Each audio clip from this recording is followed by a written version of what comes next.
il a croisé Catherine. Catherine qui menait son troupeau de chèvres au champ. Il se dit, voilà, ça y est, j'ai trouvé. Elle mènera mes chèvres avec les siennes. Le lendemain, il est allé demander la main de Catherine. Et les parents, ils ont tout de suite dit oui. Oui, parce que il se trouvait que Catherine, oh, c'était une jolie fille. Hein. Ouais, elle était pas mal, de rondeur, mais bien, ouais, oui. Alors pourquoi est-ce qu'elle n'avait pas de prétendant? Un caractère impossible, une vraie commandante.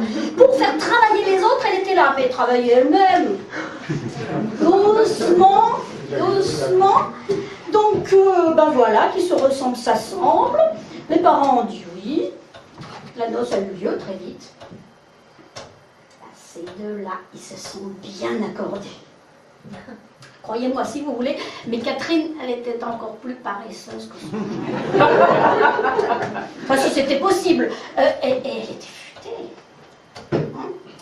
Alors au début, bah, chaque jour, elle amenait les chèvres au champ. De temps en temps, Jeannot venait la retrouver pour ne pas perdre le goût.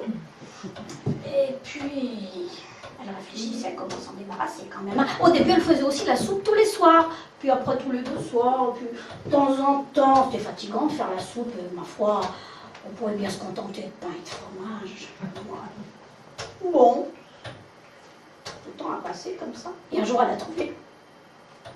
Mon mari, est-ce qu'on va encore longtemps gâcher nos années de jeunesse? Le matin, toujours, ces chèvres belles, et nous réveillent alors que nous sommes dans notre meilleur sommeil. J'ai une idée. Si nous les échangions contre les ruches, les abeilles, on est toute seule.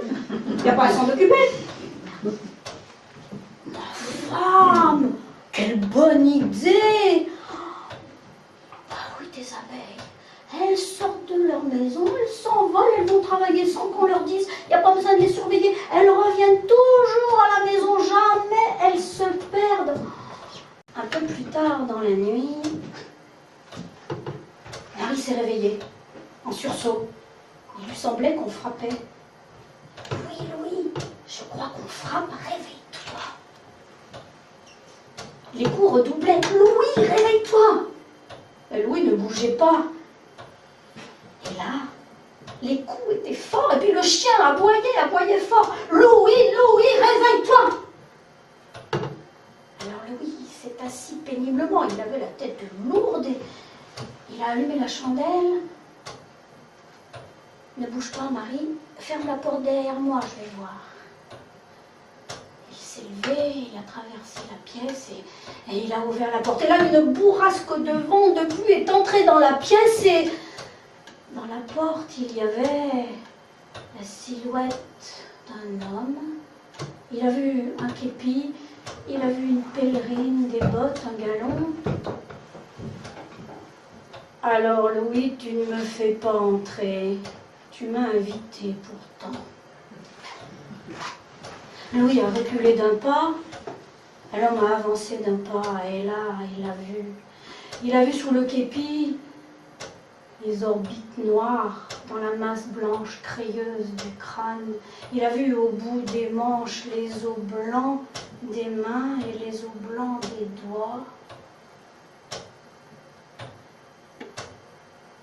Alors Louis, ce bon vin, ce festin. Louis, il était tout à fait réveillé, il est allé fermer la porte, il est revenu près du général, il lui a avancé une chaise. Et dans un grand craquement d'os, le général s'est assis.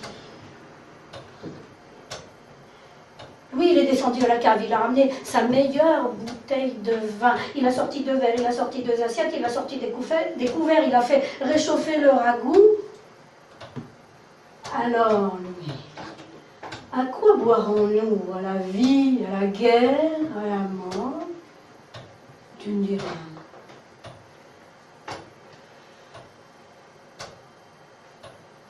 Un grand silence. Et de l'autre côté de la cloison, Marie écoutait. Elle n'a rien entendu.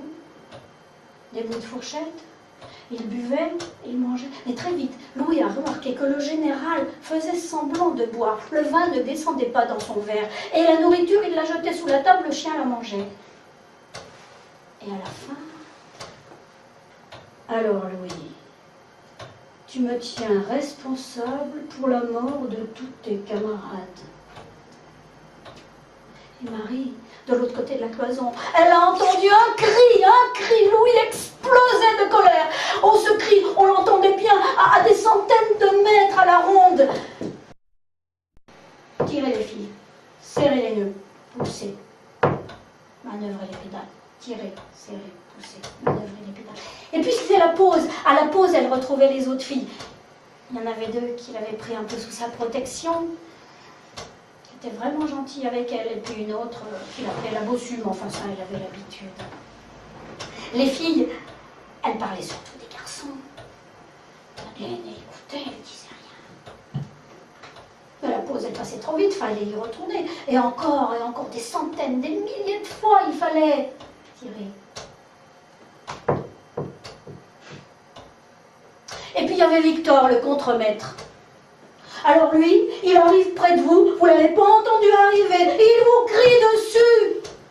Pour un oui, pour un non, pour rien, il vous fait recommencer votre travail, il vous insulte. Parfois même quand il a trop bu, il vous tape. On ne peut rien dire, il ne faut pas perdre son travail. Heureusement, le soir, elle court jusque chez elle, même quand elle est fatiguée. Ses petits frères lui font la fête. Sa mère est si digne, si courageuse. Mais dans la chambre du fond, le père crache ses poumons. Quand elle va le voir, le père, il s'assoit, il lui sourit. On voit qu'il fait un effort et il l'encourage, Ouais. Le jour où le père est mort, le directeur des tissages lui a donné 2 heures pour aller à l'enterrement.